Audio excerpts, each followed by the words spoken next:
वैष्णव। आज हम लोग पढ़ेंगे विनिर्माण उद्योग। भूगोल का ये एक बहुत ही बढ़िया टॉपिक है और अर्थव्यवस्था का आर्थिक क्रियाओं का ये द्वितीय क्रियाकलाप है। कौन सा क्रियाकलाप है? द्वितीय क्रियाकलाप है। इस द्वितीय क्रियाकलाप का एक हिस्सा विनिर्माण उद्योग के बारे में हम लोग अध्ययन करेंगे। सबसे पहले हम लोग ये देखते हैं कि इसका अर्थ क्या होता है या इसकी परिभाषा क्या होती है। यहाँ पर एक शब्द आपको दिख रहा है जिसका नाम है विनिर्माण।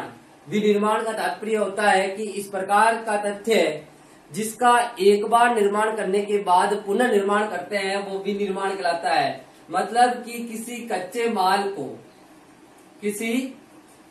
कच्चे माल को तैयार माल में अगर परिवर्तित किया जाता है, किसी कच्चे माल को तैयार माल में अगर परिवर्तित किया जाता है वो क्षेत्र अथवा स्थान विनिर्माण कहलाता है। और वो क्षेत्र होता है जिसको हम लोग फैक्ट्री या इंडस्ट्रीज या कुल मिलाकर के उद्योग के नाम से जानते हैं। तो आपको यहाँ पर ध्यान रखना है कि यहाँ मैंने शब्द लिया है द्वितीय क्रियाकलाप। इससे पहले जो होता है वो होता है अर्थव्यवस्था का एक क्रियाकलाप जिसका नाम है प्राथमिक क्रियाकलाप। प्राथमिक क्रियाकलाप का मतलब ये होता है कि हमें मानव का अपने आप को जीवित रखने के लिए इस प्रकार का व्यवसाय, इस प्रकार का भरण पोषण, जिसको वो सारी सामग्री प्रकृति से प्राप्त होती है, प्राकृतिक संसाधनों का मनुष्य अगर सीधा उपयोग करता है तो वो क्रियाकलाप प्राथमिक क्रियाकलाप कहलाता है। यहाँ पर आज हम इस चैप्टर में द्वितीय क्रियाकलाप का एक भाग है विनिर्माण उद्योग। उस विनिर्माण उद्योग के बारे में अध्ययन कर रहे हैं। तो विनिर्माण उद्योग का मतलब ये हुआ है कि कच्चे माल को तैयार माल में परिवर्तित करना। अब कच्चे माल को तैयार माल में परिवर्तित किस प्रकार से किया जाता है, कच्चा माल कहाँ से आता है, इसके बारे में सुना। कच्चा माल हमें जो उपलब्ध करवाता है वो है प्रकृति, और प्रकृति से जुड़े हुए सारे के सारे क्रियाकलाप होते हैं प्राथमिक। कौन से होते हैं? प्राथमिक। मतलब कि प्राथमिक क्रियाकलापों से प्राप्त होने वाले सारे के सारे उत्पाद, जो भी उत्पाद हमको प्राप्त होते हैं वो प्रकृति से संबंधित है।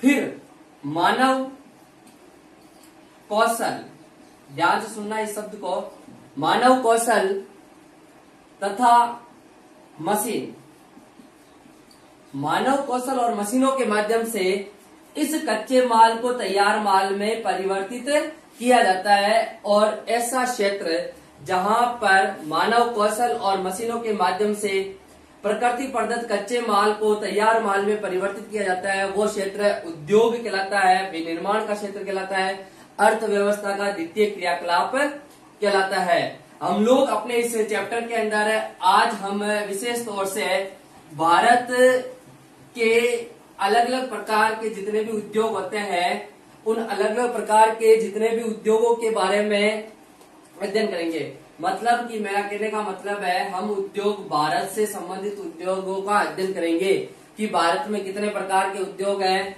कहाँ कहाँ पर अवस्थित है। मुख्यतः अपने इस भूगोल में स्थान विशेष के आधार पर ज्यादा प्रश्न पूछा जाता है। तो भारत में कितने प्रकार के उद्योग है, कहाँ पर अवस्थित है, कैसे कैसे उद्योग है, उन सब के बारे में हम अध्ययन करेंगे भारत से संबंधित। ठीक है। तो पहला एक हमेशा एक पॉपुलर प्रश्न रहा है कि हमें उद्योग की स्थापना कहाँ करनी चाहिए। आपको उद्योग की परिभाषा बता दी गई है, एक बार मैं वापस बोल रहा हूँ। इस प्रकार का क्षेत्र जहाँ पर मानव कौशल और मशीनों के माध्यम से कच्चे माल को तैयार माल में परिवर्तित किया जाता है वो क्षेत्र विनिर्माण का क्षेत्र कहलाता है, उद्योग का क्षेत्र कहलाता है। अब एक लगभग एक साल छोड़कर के एक साल ये लगातार प्रश्न पूछते हैं कि हमें उद्योग की स्थापना कहाँ करनी चाहिए। मतलब उद्योग को प्रभावित करने वाले कारक कौन कौन से होते हैं, या फिर उद्योग के स्थायित्व के कारक कौन कौन से होते हैं, अथवा हमें उद्योग की स्थापना कहाँ करनी चाहिए, ऐसा प्रश्न होता है। इसका जो मुख्यतः हेडिंग अपने किताब के अकॉर्डिंग अगर हम देखते हैं तो वो है उद्योग को प्रभावित करने वाले कारक। उद्योग को प्रभावित करने वाले कारक।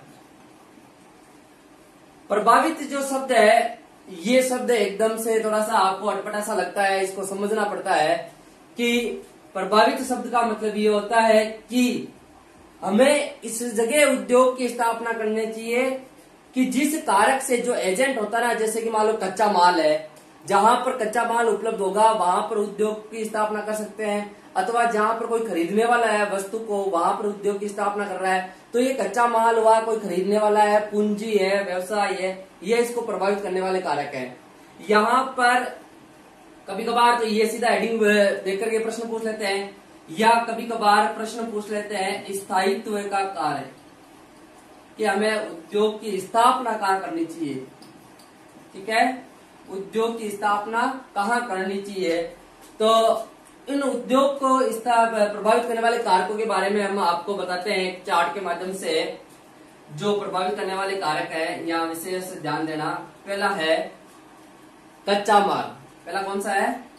कच्चा माल। हमें उद्योग वहां स्थापित करना चाहिए जहां पर आसानी से कच्चा माल उपलब्ध हो जाए। जैसे कि मान लो अपने यहाँ महाराष्ट्र है, उत्तर प्रदेश है, यहाँ पर गन्ना का उत्पादन ज्यादा होता है, तो यहाँ पर शक्कर का उद्योग लगा सकते हैं क्योंकि कच्चा माल है। अब हम लोग चाहते हैं कि भाई राजस्थान के जैसलमेर में भी शक्कर का उद्योग लगाना चाहते हैं, तो ऐसा संभव नहीं है, क्योंकि इस प्रकार की वस्तु जो एक तो भारी हो और एक जिसका कटने के बाद वजन कम हो जाता है, जिसको मूल्य हार्स वस्तु या वजन हार्स वस्तु बोलते हैं। तो हमें इस प्रकार की वस्तु के जो उद्योग होते हैं ना, जिनका वजन या तो कम हो जाता है या घट जाता है, अथवा भारी है, जिसको एक स्थान से दूसरे स्थान पर लाने के लिए, एक स्थान से दूसरे स्थान पर लाने के लिए बहुत ज्यादा पूंजी की आवश्यकता होती है। तो पूंजी की ज्यादा आवश्यकता होगी तो उद्योग की स्थापना को प्रभावित कर जाएगा कि लागत ज्यादा आ जाएगी, खर्चा ज्यादा हो जाएगा। तो हमें पहला प्रभावित करने वाला कारक ये ध्यान रखना है कि उद्योग की स्थापना वहां करनी चाहिए जहां पर आसानी से कच्चा माल उपलब्ध हो जाए, जहां पर आसान, जैसे कि लोहा इस्पात उद्योग, चीनी उद्योग, इसके उदाहरण कौन से हैं? चीनी उद्योग, लोहा इस्पात उद्योग इत्यादि। ये भारी उद्योग है, ये वजन हार्स वाला उद्योग है, वजन कम हो जाता है कटने के बाद। तो इस प्रकार के उद्योगों की स्थापना कहाँ करेंगे हम लोग? कच्चे माल के निकट। कहाँ पर करेंगे? कच्चे माल के निकट। प्रभावित करने वाले कारक में आपको इम्पोर्टेंट चीज एक ध्यान में रखनी है कि हमको ये ध्यान में रखना है कि कुल मिलाकर के लागत कम आनी चाहिए। कुल मिलाकर के क्या आना चाहिए? लागत में कमी आनी चाहिए, लागत में कमी होनी चाहिए। लागत में कमी का मतलब ये होता है, लागत में कमी का मतलब ये होता है कि खर्चा कम से कम आना चाहिए, वहां पर उद्योगपति को लाभ हो सकता है, हम उद्योग की स्थापना वहां कर सकते हैं। तो पहला प्रभावित करने वाला कच्चा माल। दूसरा जो उद्योग को प्रभावित करने वाला जो दूसरा मूल का प्रभावित करने वाला कारक है, वो हम लोग लेते हैं शक्ति के संसाधन। शक्ति के साधन। अब हमने जैसे कि करोड़ों रुपए लगा करके कहीं पर उद्योग की स्थापना कर दी, फिर पता चला है कि वहां पर न तो कोई जल है, न कोई लाइट की व्यवस्था है, न कोई संचार के संसाधनों की व्यवस्था है, तो फिर वो उद्योग संचालित नहीं हो सकता है। ऐसे में लागत अधिक आ जाती है, ऐसे में लागत क्या आ जाती है? अधिक है, और उद्योग घाटे में चला जाता है। तो हमको ये भी ध्यान में रखना पड़ता है कि हम लोग उद्योग वहां स्थापित करें जहां पर भरपूर मात्रा में और जितना उद्योग को आवश्यकता है उतनी मात्रा में शक्ति के संसाधन, जैसे कि जल है, विद्युत है इत्यादि, बहुत सारे पेट्रोलियम है, कोयला है, ये सारे शक्ति के संसाधन वहां पर उपलब्ध होना चाहिए। जैसे कि आप देखते हो कि लोहा इस्पात उद्योग है, लोहा इस्पात उद्योग को लोहे को गलाने के लिए कोयले की आवश्यकता होती है। अब कोयला कहाँ पर है? जैसे दामोदर घाटी क्षेत्र है, भारत की बात कर रहा हूं मैं, दामोदर घाटी का क्षेत्र है, झारखंड का क्षेत्र है, पलामू का क्षेत्र है, उन क्षेत्रों में कोयला उपलब्ध है, इस कारण से वहां पर लोहा इस्पात उद्योग है। वहां पर कच्चा माल भी उपलब्ध है, इस कारण से वहां पर लोहा इस्पात उद्योग है। तो हम लोग लोहा इस्पात उद्योग है या ऐसे भारी भरकम उद्योग है, ऐसे उद्योगों की स्थापना कच्चे माल के निकट, शक्ति के संसाधन जहां पर पूर्ण रूप से है वहां पर हमें स्थापित करना चाहिए। तीसरा प्रभावित करने वाला जो प्रमुख कारक है वो है परिवहन। तीसरा प्रभावित करने वाला जो प्रमुख कारण है वो है परिवहन। परिवहन का मतलब होता है व्यक्ति और वस्तुओं को एक स्थान से दूसरे स्थान पर पहुंचाना। व्यक्ति और वस्तुओं को एक स्थान से दूसरे स्थान पर पहुंचाना। तो व्यक्ति और वस्तुओं को जब हम एक स्थान से दूसरे स्थान पर पहुंचाते हैं तो उद्योग। अब हमें पता है उद्योग में, हमें ये पहले से ही पता है कि हम लोग उद्योग के अंदर कच्चे माल को तैयार माल में परिवर्तित करते हैं। किसमें करते हैं? कच्चे माल को तैयार माल में परिवर्तित करते हैं। तो इस कच्चे माल को जब तैयार माल में परिवर्तित करते हैं तो परिवहन की आवश्यकता होती नहीं होती है। पहले तो कच्चा माल जहां पर उपलब्ध होता है, जैसे कि मान लो यहाँ कच्चा माल है, यहाँ से उस उद्योग के पास में लेके जाओ, फिर यहाँ पर तैयार माल उत्पादित हो जाता है, बढ़ा दिया जाता है, तो उसको मार्केट तक पहुंचाओ। तो ये जो व्यवस्था है यहाँ से यहाँ तक लाने के लिए, यहाँ से यहाँ तक पहुंचाने के लिए, इसके लिए हमको किसकी आवश्यकता होती है? परिवहन की आवश्यकता होती है। अब जैसे सुदूर कोई पर्वतीय क्षेत्र है, उन पर्वतीय क्षेत्रों, हिमालय पर्वतीय क्षेत्र है, हिमाचल का है, कोई चंबा घाटी क्षेत्र है, ऐसा बहुत सारी घाटी क्षेत्र है, वहां पर हमने उद्योग खोल लिया। अब कच्चा माल को लेकर के जाओ और वापिस इतना भारी भरकम सामान को लेकर के आओ तो लागत बढ़ जाती है। क्या बढ़ जाती है? लागत। तो उद्योग घाटे में चला जाता है। तो हमें उद्योग की स्थापना वहां करनी चाहिए जहां कच्चा माल आसानी से उपलब्ध हो, जहां पर शक्ति के संसाधन आसानी से उपलब्ध हो। परिवहन, यहाँ पर एक इंपोर्टेंट शब्द बोल रहा हूं मैं बीच में, आसानी से उपलब्ध हो। आसानी का मतलब ये होता है बिना किसी पूंजी के, बिना किसी खर्चे के वो संसाधन उपलब्ध हो जाने चाहिए। अगर खर्चा लगा करके या लागत लगा करके वो संसाधन उपलब्ध करवाते हैं तो उद्योग में बढ़ने वाली वस्तु महंगी होगी और उसकी मार्केट वैल्यू ज्यादा महंगी होगी। तो हो सकता है कि वहां पर उसको खरीदने वाले कम लोग हों। ठीक है। चौथा प्रमुख कारण जो प्रभावित करने वाला कारक है वो है बाजार। बाजार एक इस प्रकार का क्षेत्र होता है जहां पर एक क्रेता और एक विक्रेता होता है, एक खरीदने वाला और एक बेचने वाला होता है। इन दोनों का संबंध जहां पर बनता है वो बाजार कहलाएगा। वो क्या कहलाएगा? बाजार कहलाएगा। अब किसी भी उद्योग के अंदर कच्चे माल से वस्तु का उत्पादन हुआ, अब वहां पर कोई खरीदने वाला नहीं है तो वो उद्योग चलेगा क्या? नहीं चलेगा। तो हमें यह भी ध्यान में रखना पड़ता है कि हम जिस वस्तु का उद्योग लगा रहे हैं, जिस वस्तु की हम फैक्ट्री खोल रहे हैं और जो वस्तु का उत्पादन करेंगे उसकी मार्केट वैल्यू क्या है? क्या बाजार में वो लोग खरीदने वाले हैं? क्या बाजार पास में है या दूर है? तो ये भी प्रभावित करता है। जैसे कि आपको मैंने बताया कि शक्कर जो है, गन्ना जो है, उसको कटने के बाद में वजन कम हो जाता है, इसलिए ऐसे उद्योग की स्थापना कच्चे माल पर। जैसे कि एक है वस्त्र उद्योग। वस्त्र उद्योग में क्या है, इसकी मार्केट वैल्यू क्या है? बाजार में। बाजार में प्रतिदिन कपड़ों की जो स्टाइल है उसमें परिवर्तन आ जाता है। मार्केट में लगातार कपड़ों की, अब कपड़ा किससे बन रहा है? कच्चा माल क्या है? कपास।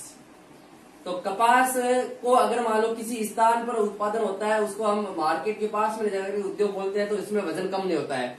जबकि चीनी है, इसका वजन कम हो सकता है। लोहा का वजन कम नहीं होगा लेकिन भारी है, इसलिए लागत बढ़ जाती है। तो वस्त्र उद्योग किसके निकट स्थापित करना चाहिए? बाजार। क्योंकि बाजार में मांग होती है। बाजार में क्या होती है? मांग। जहां पर जनसंख्या है, जहां पर क्या है? जनसंख्या है। और जनसंख्या के अकॉर्डिंग उद्योग चलता है, क्योंकि क्रेता और विक्रेता का संबंध वहीं पर हो सकता है। तो चौथा प्रभावित करने वाला जो अपना मूल कारण है वो है बाजार। पांचवा प्रभावित करने वाला कारक है वो है पूंजी। कौन सा है? पूंजी। पांचवा प्रभावित करने वाला कारक है पूंजी। यहाँ तक चार जो प्रभावित करने वाले कारक बताए, ये देखिए हर एक साल छोड़कर के एक साल प्रश्न आता है कि उद्योग की स्थापना हमको कहाँ करनी चाहिए।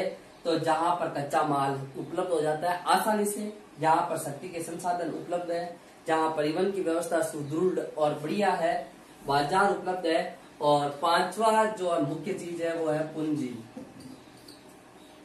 कोई भी उद्योग खोलने से पहले विभिन्न प्रकार की भौतिक अभौतिक कार्यशील अलग अलग प्रकार की पूंजी की आवश्यकता होती है। केवल मात्र तरलताओं में जो पैसा होता है जिसको हम लोग बोलते हैं रोकड़ पूंजी, उनके अलावा भौतिक संपत्ति भी होनी चाहिए। जैसे कि अपने पास अपने जमीन है, अपने पास कितना जो गवर्नमेंट के नियम है उसके अकॉर्डिंग पूरी जमीन है, पूरे व्यवस्था है, और विभिन्न प्रकार की मशीनें होती है। ये मशीनें हैं, अपनी जमीन है, और वहां पर लोग जितने काम कर रहे हैं वो, और फिर जितने रुपए खर्च कर रहे हैं वो सब लोग इस पूंजी पर हैं। उद्योग हम तभी स्थापित कर सकते हैं जब हमारे पास इस भौतिक अभौतिक समस्त प्रकार की पूंजी की व्यवस्था हो। इन भौतिक अभौतिक और समस्त प्रकार की पूंजी की व्यवस्था होगी, वहां पर हम लोग उद्योग स्थापित करते हैं। और एक है छठा जो प्रमुख कारण होता है प्रभावित करने वाला, वो है श्रमिक। ठीक है, छठा प्रमुख कारण होता है वो है श्रमिक। श्रमिक उद्योग की स्थापना वहां पर हमें करनी चाहिए जहां पर दो प्रकार के श्रमिकों की आवश्यकता होती है। ध्यान से देखना, यहाँ पर एक श्रमिक होता है कुशल श्रमिक और एक होता है अर्ध कुशल श्रमिक। कुशल श्रमिक उसे बोलते हैं जिनके पास उस संबंधित उद्योग, जैसे कि इंजीनियर वगैरह, उससे संबंधित उद्योग के पास सर्टिफिकेट हो, डिग्री हो, जो उसके अंदर कुशलता रखता है, पूरा ज्ञान रखता है, वो होता है कुशल श्रमिक। अर्ध कुशल श्रमिक का मतलब ये होता है हालांकि वो कार्य पूरा करता है लेकिन उनके पास इसकी तुलना में इतना भरपूर नॉलेज नहीं होता है और इनके पास कोई डिग्री व्यवस्था नहीं होती है। उद्योग के अंदर इन श्रमिकों के अंदर दोनों ही प्रकार के श्रमिकों की आवश्यकता होती है, दोनों ही प्रकार के श्रमिकों की आवश्यकता होती है। तो सुनना, और कच्चा माल, शक्ति के संसाधन, परिवहन, बाजार, पूंजी, श्रमिक। श्रमिक का मतलब उद्योग हम वहां स्थापित करेंगे जहां पर कुशल और अर्धकुशल, अकुशल सभी प्रकार के श्रमिक उपलब्ध हो आसानी से। एक जो है प्रभावित करने वाला कारक है और वो है एक इम्पोर्टेंट सरकार की नीति। सरकार की नीति भी काफी बार महत्वपूर्ण होती है उद्योग को प्रभावित करने में। जैसे कि आप लोग उदारीकरण, वैश्वीकरण वगैरह उनमें पढ़ाते हैं, उस समय देखते हो सरकार, जैसे कि कोई उद्योग अपने यहाँ पर कोई दूसरे देश का उद्योग है, वो यहाँ पर आकर के उद्योग खोलता है और उसको एक दिन में उत्पादन, मान लो 1 करोड़ का उत्पादन होता है। 1 करोड़ रुपए में बता रहा हूँ मैं, वस्तुओं का मूल्य कर लिया यहाँ पर 1 करोड़ रुपए। अब सरकार कहती है कि इनमें से 1 करोड़ आपने टोटल उत्पादन किया, उनमें से 1 लाख हमारे केंद्र सरकार में दे दो, फिर 1 लाख राज्य सरकार में दे दो, फिर 1 लाख रुपए जहां पर आपकी जमीन जिस राज्य में जिस जिले में उनको दे दो। तो वो व्यक्ति जिसने उद्योग खोला है वो 3 जगह 1-1 लाख रुपए देगा। तो वो जो वस्तु बना रहा है उसको 3 लाख रुपए जोड़ करके फिर बेचेगा, तभी लाभ होगा। और 3 लाख रुपए जोड़ करके वो बेच रहा है, तब मार्केट में वस्तु की मांग कम हो जाती है। तो यहाँ पर सरकार की नीति प्रभावित कर जाती है कि भाई सरकार क्या चाह रही है, उद्योग की स्थापना करना चाह रही है कि नहीं करना चाह रही है। ठीक है, तो ये 5 जो प्रमुख कारण है उसमें आपको ये ध्यान में रखना है कि हमें उद्योग की स्थापना कहाँ करनी चाहिए, जहां पर कच्चा माल, परिवहन, शक्ति के संसाधन वगैरह ये सारी चीजें होती है। ठीक है, और इसके बाद आज हम अगला टॉपिक है इसका, वो है उद्योगों के प्रकार। कितने प्रकार के उद्योग होते हैं। हालांकि अभी तक आपको जो बताया गया था वो यही बताया गया है कि उद्योगों के जो प्रकारों में है वो आपको अलग अलग किताबों में अलग अलग जगहों पर अलग अलग प्रकार के उद्योग मिलते हैं। हालांकि उद्योग का कोई विशेष प्रकार नहीं होता है, उद्योग तो मूल रूप से एक ही प्रकार का होता है और वो होता है कि भाई कच्चे माल को तैयार माल में परिवर्तित किया जाता है। ठीक है, आज हम उद्योगों के प्रकारों की बात करते हैं तो 3-4 प्रमुख रूप से 4 प्रमुख प्रकार होते हैं। कितने प्रकार होते हैं? 4 उद्योगों के प्रकार।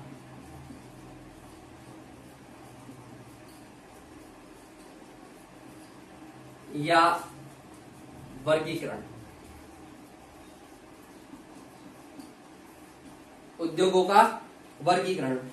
उद्योगों के वर्गीकरण की बात करते तो उद्योगों को हमने 4 भागों में बांटा गया है। ठीक है, नंबर 1 है, पहला वो है कच्चे माल के आधार पर, या फिर आप इसे कच्चे माल के आधार पर देखो,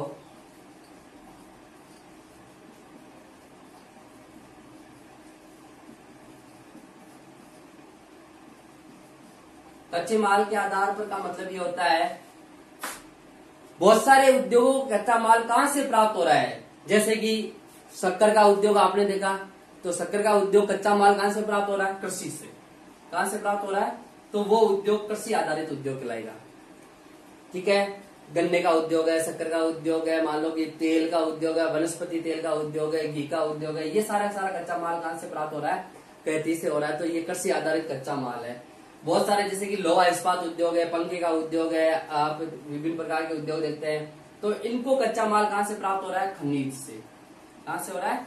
खनिज। तो ये उद्योग खनिज आधारित उद्योग कहलाएंगे, खनिज आधारित उद्योग कहलाएंगे।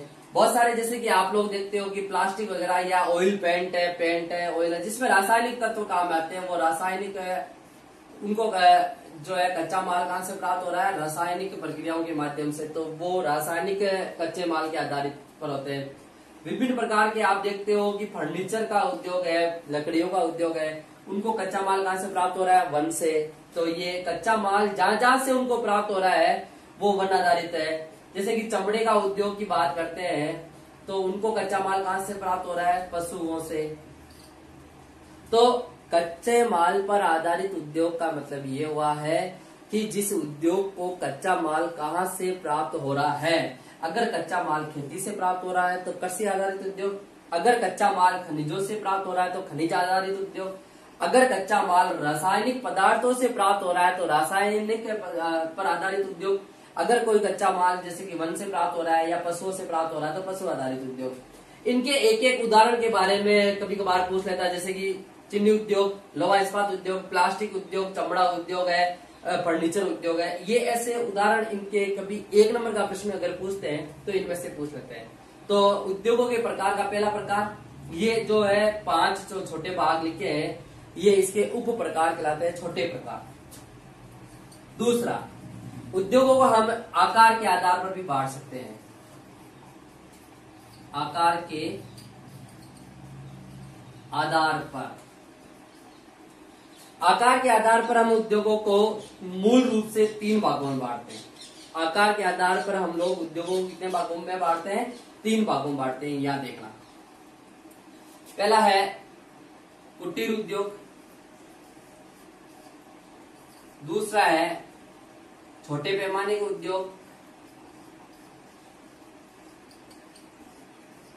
और फिर है बड़े पैमाने के उद्योग।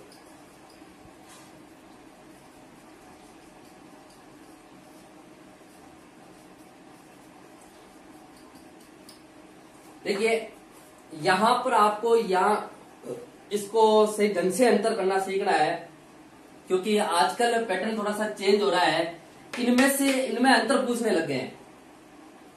कुटीर उद्योग का मतलब होता है इस प्रकार का उद्योग, मैं इसकी बात कर रहा हूं कुटीर उद्योग की, इस प्रकार का उद्योग जहां पर पूंजी की आवश्यकता कम होती है। पूंजी की आवश्यकता कम, माइनस का मतलब है कम आवश्यकता होती है। बाजार भी इसका क्या है? कम। मशीनों की आवश्यकता कम, मतलब कि किसी घर के अंदर घरेलू कोई भी, जैसे कि चटाई का उद्योग है, टोपी बनाने का उद्योग है, कोई कपड़े का उद्योग है, सिलाई का उद्योग है, ऐसे उद्योग जिसके अंदर मांग भी कम होती है। बाजार स्थानीय बाजार होता है, कोई एक देश से दूसरा देश में वो वस्तु बिकने के लिए ले जा रही है, अपने क्षेत्र में ही होती है। स्थानीय बाजार होता है, मांग कम होती है, कम जनसंख्या होती है, कम पूंजी होती है, वो उद्योग कहलाता है कुटीर उद्योग। तो मतलब उसका आकार क्या हुआ? छोटा आकार हुआ, इसलिए कुटीर का मतलब घर के अंदर ही होता है। छोटे पैमाने के उद्योग जो होते हैं इनमें क्या करना है? आपको पूंजी थोड़ी सी बढ़ानी है, बाजार थोड़ा सा बढ़ाना है, मशीनों का उपयोग बढ़ाना है।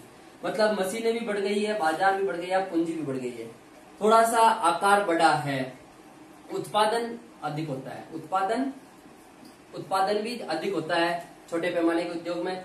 ध्यान रखना, छोटे पैमाने का उद्योग इस प्रकार का है जहां पर मानव की आवश्यकता अधिक होती है। मानव की आवश्यकता अधिक होती है। तो एक बार एक प्रश्न आया था कि इन 3 उद्योगों में से ऐसा कौन, इन 3 उद्योगों में से ऐसा कौन सा उद्योग है जिसमें रोजगार की संभावना अधिक है? तो वो है छोटे पैमाने के उद्योग। क्यों? क्योंकि इसमें तो मांग ही कम है, वस्तु का उत्पादन भी कम हो रहा है, तो लोग भी कम है, तो रोजगार कम हुआ। छोटे पैमाने के उद्योग में मांग बढ़ गई है, उत्पादन भी बढ़ गया, मशीनें भी बढ़ गई है, लेकिन अधिकांश काम मानव के द्वारा ही होता है। किसके द्वारा होता है? मानव के द्वारा ही होता है। तो रोजगार भी बढ़ जाता है, रोजगार भी बढ़ जाता है। तो सर्वाधिक रोजगार देने वाला उद्योग कौन सा है? छोटे पैमाने का उद्योग। अब है तीसरा जो प्रमुख उद्योग है आकार के आधार पर, वो है बड़े पैमाने का उद्योग। बड़े पैमाने के उद्योग में आपको ये ध्यान रखना है पूंजी बहुत अधिक, बाजार इंटरनेशनल अंतर्राष्ट्रीय बाजार, मशीनों का प्रयोग सर्वाधिक होता है, मानव रोजगार की संभावना दूसरे की तुलना में थोड़ी सी कम होती है, क्योंकि सर्वाधिक काम किससे होता है? मशीनों से होता है। सर्वाधिक काम किससे होता है? मशीनों से होता है। तो आकार के आधार पर हम लोग उद्योगों को कितने भागों में बांट सकते हैं? तो उसमें आप ध्यान रखो कि आकार के आधार पर हम उद्योगों को 3 भागों में बांट सकते हैं। कच्चे माल के आधार पर कितने भागों में बांट सकते हैं? 5 भागों में बांट सकते हैं। ठीक है। अब है उद्योग का तीसरा प्रकार। उद्योग का तीसरा प्रकार वो है उत्पाद के आधार पर। तीसरा प्रकार कौन सा है? उत्पाद के आधार पर। उत्पादन के आधार पर। उत्पादन के आधार पर मुख्यतः 2 प्रकार के उद्योग होते हैं। एक होता है उपभोक्ता आधारित और एक होता है आधारभूत उद्योग।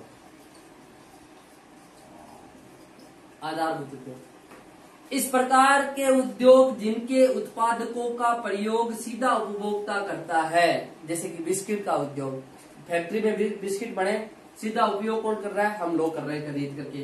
तो ये उद्योग कैसे हुआ? उपभोक्ता आधारित उद्योग। इस प्रकार का उद्योग जिनके उत्पादकों का प्रयोग सीधी जनता नहीं कर रहे हैं, कोई दूसरा उद्योग कर रहा है, जैसे कि मान लो कि बिस्किट बनाने वाला कोई उद्योग है, उसके अंदर मशीनों की आवश्यकता होती नहीं होती है? होती है। बिस्किट बनाने वाले उद्योगों के पास मशीनों की आवश्यकता होती है? होती है। अब ये मशीनें बनाने वाला भी तो कोई दूसरा उद्योग है। जहां पर ये मशीनें बनी है तो इन मशीनों को ये उद्योग वाला खरीद रहा है, फिर जो वस्तु बन रही है फिर वो जनता के पास जा रही है। तो ये इंपोर्टेंट उद्योग हुआ नहीं हुआ? वो आधारभूत उद्योग। मतलब कि इस प्रकार का उद्योग जिनके उत्पादकों का प्रयोग सीधी जनता नहीं करके कोई दूसरा उद्योग कच्चे माल के रूप में करता है। किसके रूप में करता है? कच्चे माल के रूप में करता है। इस प्रकार के उद्योग को बोलते हैं आधारभूत उद्योग। लगभग 4-5 बार परीक्षा के अंदर ये इसकी परिभाषा पूछ ली है, एक बार वापस पढ़ रहा हूं। ऐसे उद्योग जिनके उत्पादकों का प्रयोग सीधी जनता नहीं करके या सीधा उपभोक्ता नहीं करके कोई दूसरा उद्योग कच्चे माल के रूप में उपयोग करता है, वो उद्योग कहलाता है आधारभूत उद्योग। वो कौन सा कहलाता है? आधारभूत उद्योग। ठीक है। चौथा भाग, उद्योग का जो चौथा प्रकार है, वो चौथा प्रकार हम लोग पढ़ रहे हैं, उसका नाम है स्वामित्व के आधार पर।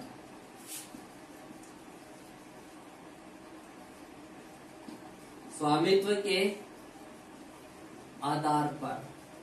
स्वामित्व के आधार पर उद्योगों को 3 भागों में बांटा गया है। स्वामित्व के आधार पर उद्योगों को कितने भागों में बांटा गया है? 3 भागों में बांटा गया है। पहला है स्वामित्व के, जैसे कि मान लो सार्वजनिक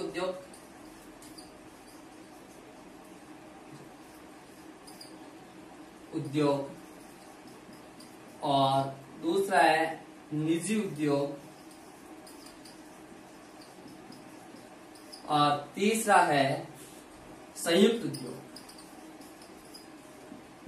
सुनो, इस प्रकार का उद्योग, स्वामित्व का मतलब है मालिक कौन है, नियंत्रण किसके नियंत्रण में है। इस प्रकार का उद्योग जिसका मालिक सरकार है, कौन है? सरकार। वो सार्वजनिक उद्योग कहलाता है। कौन सा उद्योग कहलाता है? सार्वजनिक।